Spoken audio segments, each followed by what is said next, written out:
જામનગરની મોદી સ્કૂલમાં આગ. મીટર બોક્સમાં આગ લાગતા 500થી વધુ વિદ્યાર્થીઓને બહાર કાઢ્યા. કોઈ જાનહાનિ નહીં. જામનગરની મોદી સ્કૂલમાં આગ લાગવાની ઘટના સામે આવી છે. શહેરના સરુ સેક્શન રોડ પર આવેલી મોદી સ્કૂલમાં ચાલુ શૈક્ષણિક કાર્ય દરમિયાન ઇલેક્ટ્રિક પેનલમાં આગ લાગતા ભારે અફરાતફરીનો માહોલ સર્જાયો હતો.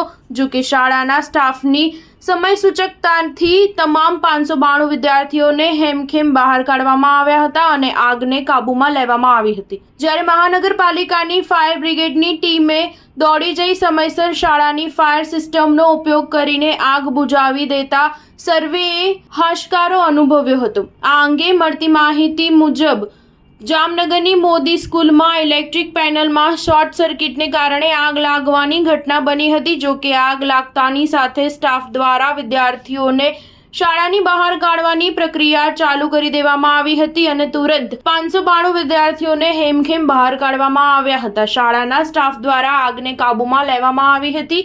આ સાથે સ્ટાફે ફાયર ફાઇટરની ટીમને પણ જાણ કરતા તેઓની ટીમો પણ ઘટના સ્થળે આવી પહોંચી હતી. ફાયર બ્રિગેડના ઓપરેટરે જણાવ્યું હતું કે આગની જાણ કંટ્રોલ રૂમમાં થતાં જ ફાયરના જવાનો તુરંત મોદી સ્કૂલે પહોંચ્યા હતા. ત્યારે વિદ્યાર્થીઓ સ્કૂલની અંદરથી નીકળીને સહી સલામત સ્થળ પર પહોંચી ગયા હતા. ત્યારબાદ અમે મોદી સ્કૂલે પહોંચી ગયા હતા અને સૌપ્રથમ આગને કાબૂમાં મેળવી હતી. જ્યારે આગ મીટર બોર્ડમાં લાગેલી હતી તેને અમે સંપૂર્ણપણે બુઝાવી નાખી છે. સ્ટાર ન્યૂઝ 7 હંમેશા સચ્ચાઈની સાથે.